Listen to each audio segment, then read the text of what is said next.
The Alpha King's army stopped for a girl dragging a coffin alone in the snow. "Halt the vanguard!" Commander Uriah Flores roared, his breath pluming like dragon's fire in the freezing air. "My king, there is an obstruction on the pass." Alpha King Terrence. Cox spurred his massive midnight black warhorse forward, the ranks of 10,000 armored wolves parting in absolute, terrified silence. Through the blinding, swirling blizzard, Terrence narrowed his icy silver eyes. It wasn't a fallen tree or a rebel barricade. It was a girl. Fragile, freezing, and utterly alone, she was dragging a massive, rune-carved ironwood coffin through the knee-deep snow. The wind howled through the jagged peaks of the winter pass like a chorus of dying wolves, a relentless force that sought to strip the warmth from anything foolish enough to draw breath. Lottie Barnes did not feel her fingers anymore. She had long since stopped feeling her toes, the worn leather of her boots thoroughly compromised by the biting, unforgiving frost. All she knew was the agonizing friction of the thick hemp ropes biting into her blistered shoulders, and the monstrous dead weight of the ironwood coffin trailing behind her in the deep snow. Just a few more miles, she told herself, her voice nothing more than a cracked whisper lost instantly to the gale. Just keep moving. The coffin was an antique, heavy enough to require 3 strong men to lift, yet here she was, a girl barely in her 20s, hauling it across the most treacherous terrain in the Northern Territories. The wood was black as midnight, etched with ancient fading wards that pulsed with a faint, almost imperceptible warmth, the only thing that had kept her from freezing to death 3 nights ago. Her mind, fractured by exhaustion, drifted back to the moment the burden became hers. She saw the blood-soaked floorboards of the sanctuary. She saw Willard Peterson, the old village elder who had taken her in when she was nothing but a starving orphan, clutching a fatal wound to his chest. "They are coming, Lottie!" Willard had choked out, his weathered hands gripping her collar with surprising, desperate strength. "Virgil Watson, he will burn the North to ash to find what is inside. You cannot let him have it. Take it to the Southern Keep. Do not open it. Do not let anyone see it." "But Willard, what is it?" she had cried, tears streaming down her soot-stained face. "The only thing that can save us from the monsters," he had whispered, before his eyes rolled back, leaving Lottie with a debt she could never repay and a secret she did not understand. Now, as the snow blinded her, a new sound pierced the rhythmic howling of the wind. It was a low, rhythmic thudding that vibrated through the soles of her boots. It was not the erratic, chaotic scramble of Virgil Watson's rebel mercenaries. This sound was disciplined, rhythmic, terrifying. Lottie paused, her chest heaving as she wiped a mixture of snow and freezing sweat from her eyelashes. Slowly, the blizzard parted, revealing a sight that made her blood run colder than the ice beneath her feet. An army. It was a sea of black steel and crimson banners, stretching back as far as the eye could see, winding down the mountain pass like a massive armored serpent. At the forefront rode a line of colossal war horses, their breath pluming in the air. At their center sat a man who seemed to absorb the little light the winter sun offered, Alpha King Terrence Cox. Even in the lawless North, his name was spoken in hushed, terrified whispers. He was the conqueror of the East, the sovereign of the wolf clans, a man rumored to possess a heart made of the very iron he used to forge his empire. His armor was pitch black, accented with silver fur, and his eyes, piercing, luminous silver, locked directly onto her. Lottie's instincts screamed at her to run, to abandon the coffin and dive into the treacherous ravines where no heavy cavalry could follow. But she couldn't. Willard's dying face flashed in her mind. She tightened her grip on the ropes, squaring her aching shoulders. She stood her ground, a tiny, fragile speck of defiance against a tidal wave of military might. The army ground to a halt, with a deafening clatter of armor and stamped hooves. The silence that followed was heavier than the coffin. Commander Uriah Flores, a man whose face was a roadmap of brutal scars, spurred his horse a few paces forward. His hand rested casually on the pommel of a massive broadsword. "You there," Uriah barked, his voice laced with dangerous amusement. "Clear the king's road, girl, unless you wish to be ground into the permafrost." Lottie didn't move. She couldn't speak. Her throat was too dry, too cold. She just stared at the Alpha King, her chin tilted upward in silent, desperate rebellion. Terrence watched her, his expression an unreadable mask of stone. He noted the blood on her hands, the unnatural weight of the box she was pulling, and the fierce, unbroken fire in her hazel eyes. In all his years of conquest, armies had fled before him. Kings had dropped to their knees. Yet here was a half-starved girl standing squarely in the path of 10,000 soldiers, guarding a wooden box. "Commander?" Terrence's voice was remarkably quiet, yet it carried over the howling wind, resonating with an undeniable preternatural authority. "Bring her to the vanguard and bring her prize." "My king, we are already delayed," Uriah began to protest. Terrence shot his commander a single chilling look. Uriah snapped his jaw shut, bowing his head. As soldiers dismounted and approached her, Lottie finally found her voice, drawing a small, rusty hunting knife from her belt. "Touch it," she snarled, her voice shaking with exhaustion and adrenaline, "and I'll cut your hands off." The soldiers hesitated, looking back at their king. Terrence Cox's lips twitched. It wasn't quite a smile, but it was a shift in the ice. He dismounted, his boots crunching heavily in the snow as he walked toward her, towering over her like a dark monolith. "Put the knife away, little bird," Terrence said softly, his silver eyes boring into hers. "Before you hurt yourself. You are walking with us now." The king's temporary encampment was erected with terrifying efficiency. Within an hour, a fortress of canvas and iron had sprung up in the shelter of a massive mountain overhang, shielding the core of the army from the worst of the blizzard. Lottie found herself shoved unceremoniously into the largest tent, a sprawling pavilion warmed by a roaring brazier.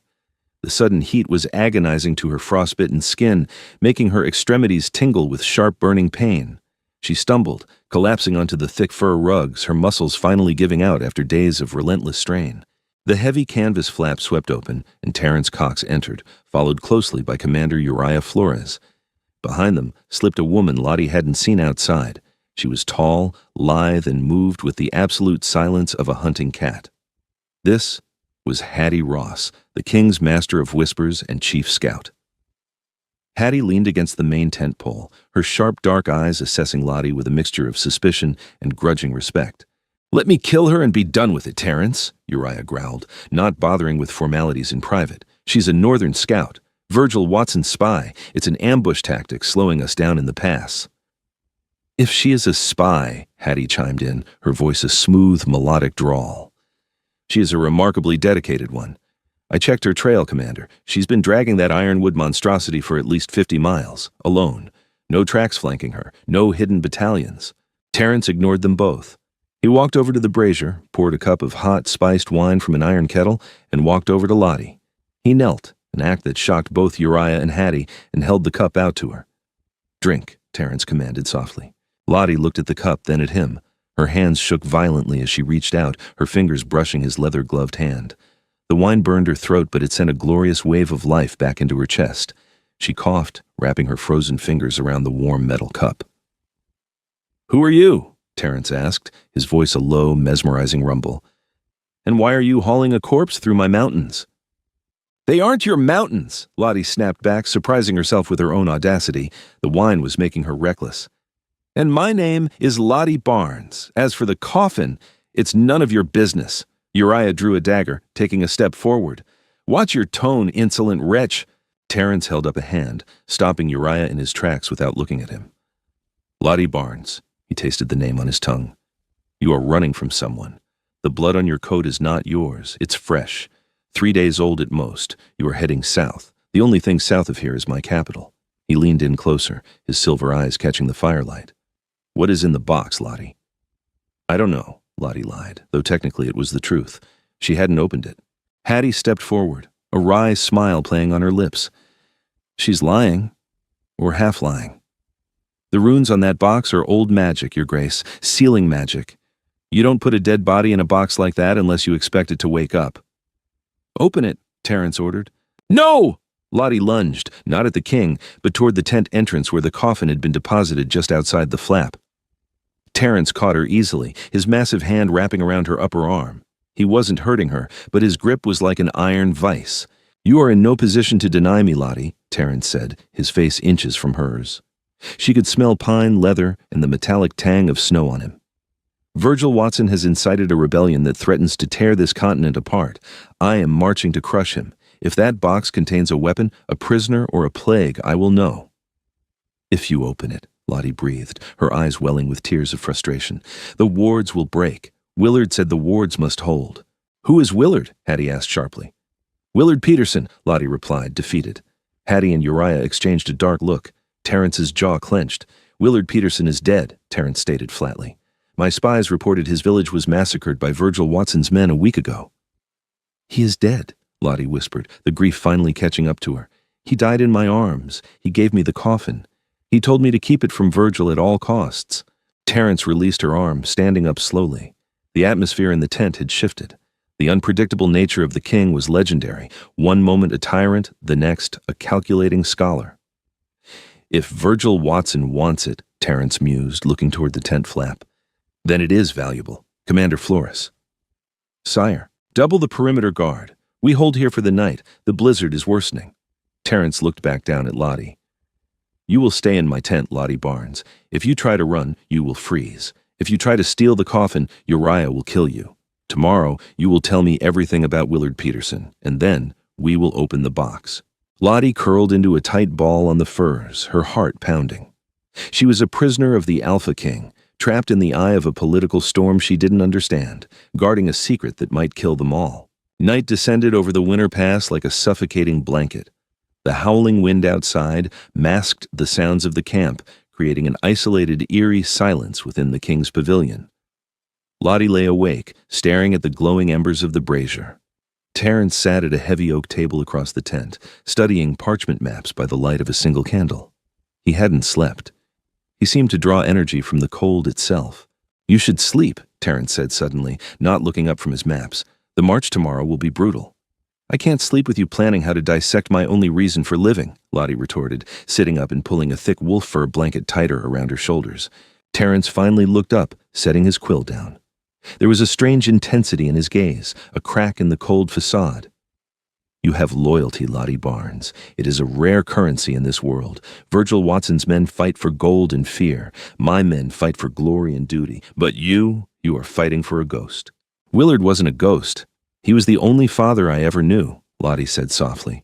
You kings and commanders, you move armies across maps and count casualties as numbers.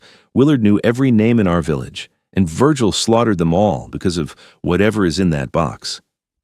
Before Terrence could respond, a strange, unnatural sound pierced the night. It wasn't the wind. It was a high-pitched harmonic hum, like a tuning fork vibrating against glass.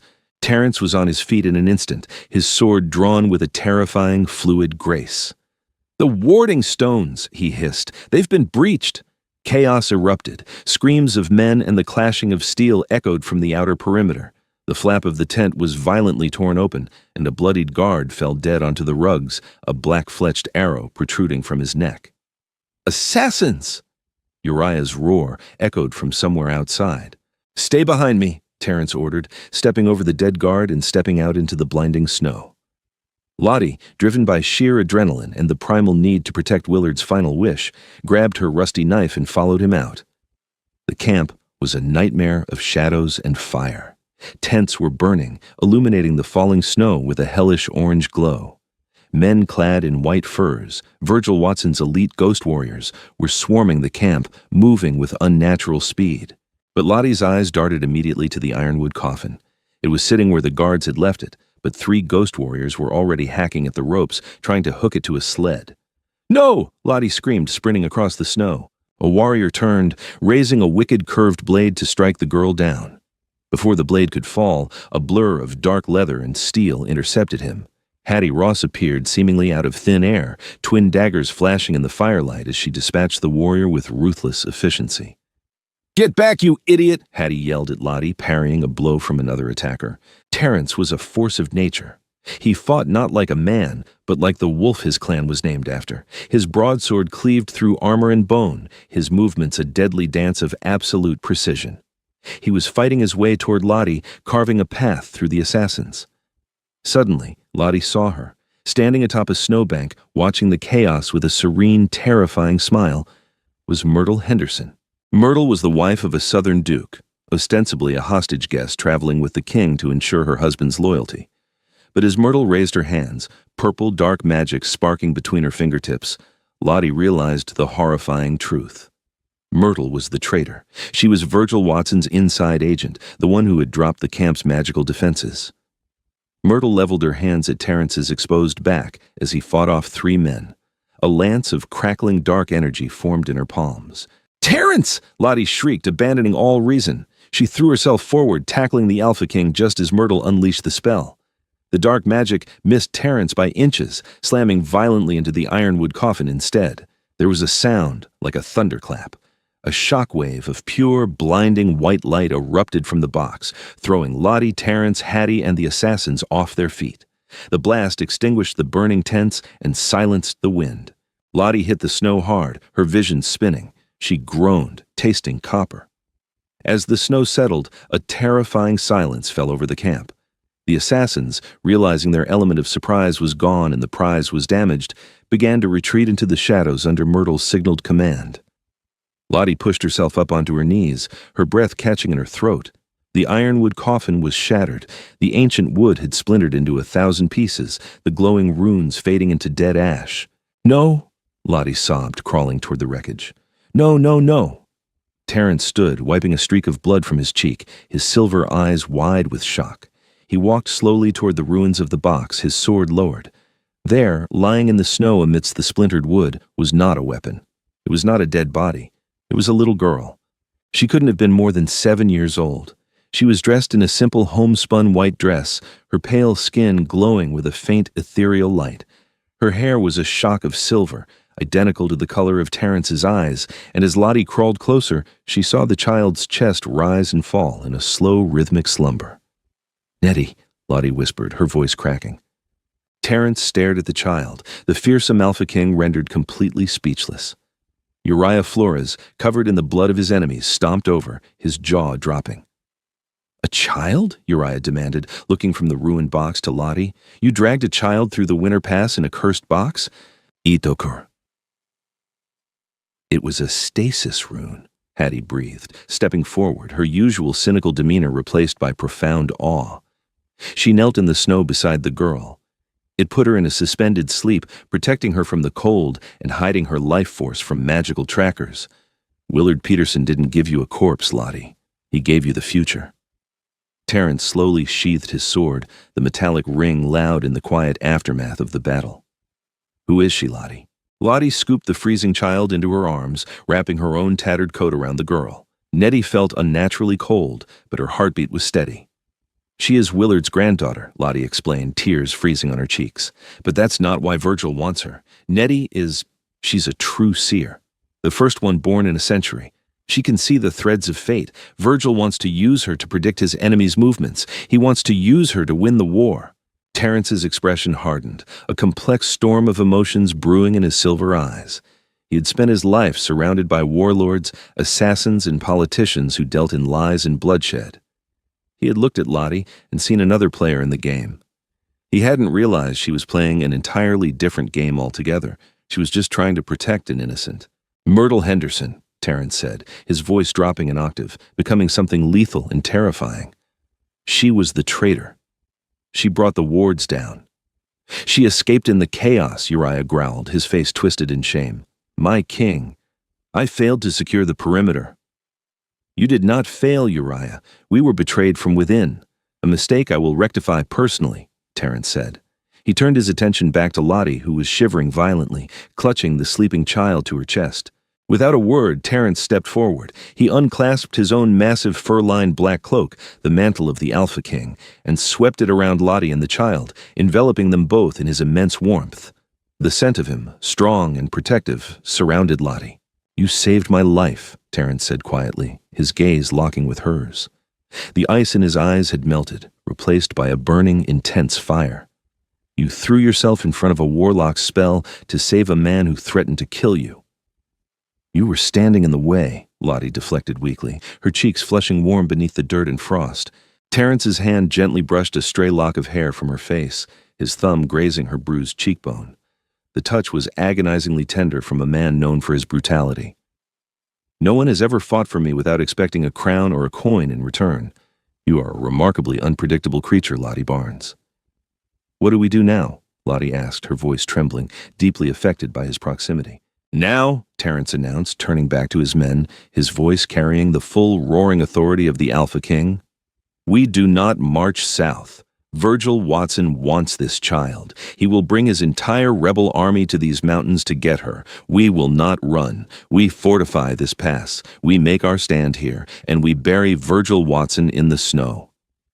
A roar of approval erupted from the surviving soldiers.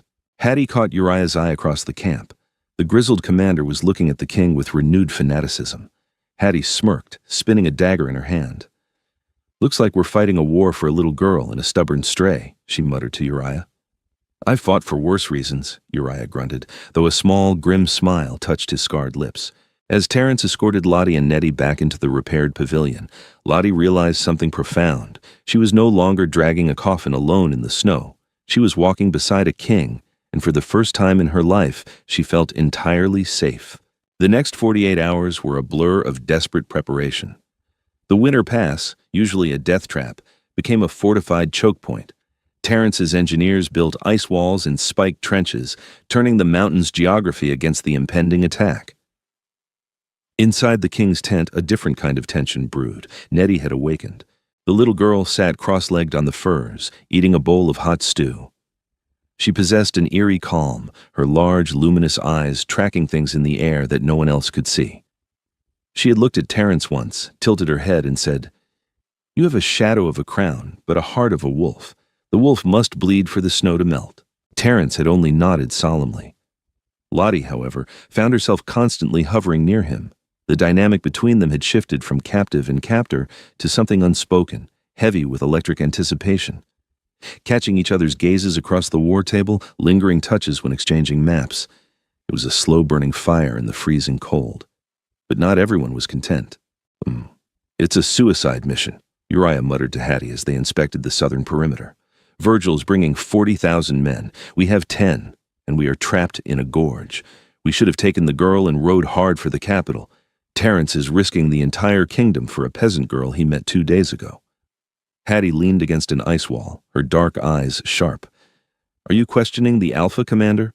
"I am a pragmatist, Hattie," Uriah shot back. "If Terence falls, the Empire fractures. Sometimes I wonder if I shouldn't take the vanguard and force a retreat myself, for the good of the realm."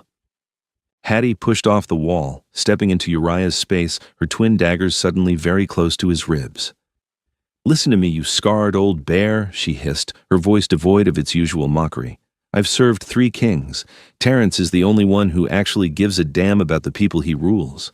If you betray him now, if you try to take command, I will slit your throat before you can draw that massive sword of yours. We stand with him, understand?"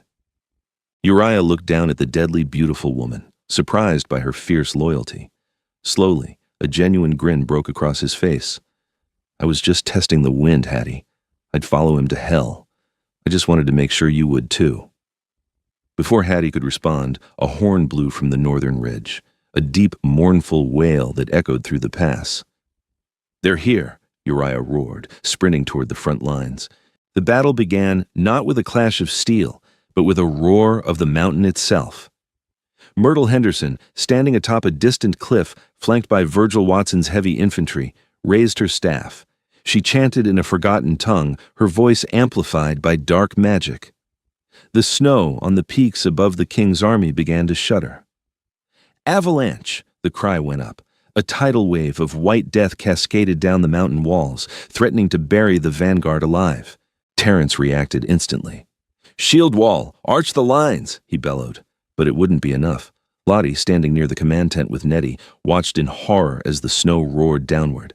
Suddenly, Nettie grabbed Lottie's hand. The child's eyes glowed a blinding silver. "Sing to the earth, Lottie," Nettie whispered. "You have the blood of the old wolves in you. Willard knew. Sing." Lottie didn't understand, but as she looked at Terence, who was bracing to be crushed by the snow, something ancient and primal snapped awake inside her. A deep, resonant heat bloomed in her chest. She didn't sing, she screamed. It was a sound that tore from her throat, part human, part animal, an alpha's call that she didn't know she possessed. The sound wave hit the falling avalanche. Impossibly, the wall of snow hit an invisible barrier of kinetic force just above the army, splitting down the middle and crashing harmlessly against the sides of the gorge, burying Virgil's advancing vanguard instead of Terence's. Terence turned, staring at Lottie with absolute shock, his chest heaving. Lottie collapsed to her knees, gasping for air, the dormant magic within her instantly draining her strength. "Charge!" Terence roared, seeing the opening. He drew his broadsword, his eyes locked on the banner of Virgil Watson. "Leave none alive." The clash was apocalyptic. Uriah and Hattie fought back to back, a whirlwind of brute force and lethal grace. But Virgil Watson was no coward. Clad in golden armor, wielding a massive halberd, he met Terence in the center of the carnage. "You die today, boy king!" Virgil sneered, swinging the halberd in a deadly arc. "And I will take the seer to rebuild the world." Terence ducked the blow, bringing his sword up in a vicious counterstrike. "You will rebuild nothing, traitor. Your world ends here." The two leaders clashed, steel ringing against steel. But Virgil was bolstered by Myrtle's dark magic, his strikes unnaturally heavy. He landed a devastating kick to Terence's chest, sending the king stumbling backward. Virgil raised his halberd for the killing blow. Lottie, watching from the ridge, screamed Terence's name. She grabbed a fallen soldier's bow, her hands shaking, knocking an arrow. She had never fired a weapon in war. She closed her eyes, remembering Willard's steady hands. She let the arrow fly. It didn't hit Virgil. It soared over the battlefield and plunged directly into the glowing crystal at the top of Myrtle Henderson's staff on the cliffside. The crystal shattered. The magical feedback was instantaneous. Myrtle screamed as the dark energy violently imploded, engulfing her and throwing her off the cliff. With the magic gone, Virgil staggered, suddenly feeling the weight of his armor and his years. Terence did not hesitate. He lunged forward, sweeping his broadsword in a flawless, brutal arc. Virgil Watson fell, his golden armor stained red in the snow. The rebel army, seeing their leader fall and their sorceress destroyed, broke rank and fled back into the freezing wilderness. The battle was over. The pass belonged to the Alpha King. The silence that followed the battle was profound, broken only by the groans of the wounded and the crunch of boots on the blood-stained snow. Terence stood over Virgil's body, his chest heaving, his sword dripping. He looked exhausted, battered, and entirely victorious. Slowly, he turned and looked up the ridge. Lottie was sliding down the icy slope, her boots slipping, rushing toward him. She didn't care about decorum or the hundreds of soldiers watching. She threw herself into his arms. Terence dropped his sword, his massive arms wrapping around her, lifting her off her feet. He buried his face in her neck, breathing in the scent of her, grounding himself in the reality that they had survived. "You foolish, unpredictable girl," Terence murmured against her skin, his voice thick with emotion. "You saved me. Again." "We saved each other," Lottie whispered, pulling back to look into his silver eyes. She reached up, gently wiping the blood from his jaw. "You didn't have to stay and fight for us." "I did," Terence said, his gaze intensely focused on her lips, "because a king without a heart is just a tyrant, and you brought my heart back to life." He leaned in, the harsh cold of the world fading away as his lips met hers. It was a desperate, hungry kiss, tasting of adrenaline, snow, and undeniable, overwhelming relief. Lottie kissed him back with everything she had, the heavy burden she had carried for so long, finally melting away in the heat of his embrace. When they finally parted, cheers erupted from the exhausted army. Uriah Flores walked up, leaning heavily on his sword, grinning through a bloody lip. Hattie stood beside him, her arm casually draped over the commander's shoulder, looking entirely too smug. "Well," Uriah grunted, "I suppose this means we have a new queen to deal with." Terence looked at Lottie, a rare, genuine smile illuminating his rugged face. "It seems we do." Nettie walked down the path, her small feet barely leaving prints in the snow. She walked up to Terence and took his massive armored hand in her tiny one. She looked up at the sky. The thick gray clouds that had blanketed the northern territories for months were finally breaking. A single brilliant ray of golden sunlight pierced the gloom, striking the bloodied snow and turning it to diamonds. "The wolf bled," Nettie said softly, her eyes clear and bright. "And the snow is melting. The winter is over." Lottie looked at Terence, her hand finding his. She had started this journey dragging a coffin, expecting only death and despair. Instead, she had found an army, a family, and a king who would move mountains for her. As the warmth of the sun finally touched her face, Lottie knew that Willard Peterson's final wish had been fulfilled. The future was safe. And so, the ruthless Alpha King found his greatest strength not in the might of his army, but in the unwavering resilience of a girl dragging the weight of the world through the snow. This cinematic tale reminds us that appearances are deceiving. Our heaviest, darkest burdens, our coffins, often contain the very seeds of our future salvation if only we have the courage to keep pulling them through the storm. In real life, we all navigate our own personal blizzards. We carry past traumas, overwhelming responsibilities, or hidden fears. But if we remain fiercely loyal to our purpose, like Lottie, we might just collide with the exact forces meant to help us heal and conquer our seemingly impossible battles. Don't abandon your journey, no matter how cold it gets. If this story of unpredictable loyalty, breathless suspense, and epic romance moved you, please hit that like button, share it with fellow fantasy lovers, and subscribe to my channel for more emotionally rich adventures. What coffin are you dragging today, and who is helping you pull it? Let me know in the comments below.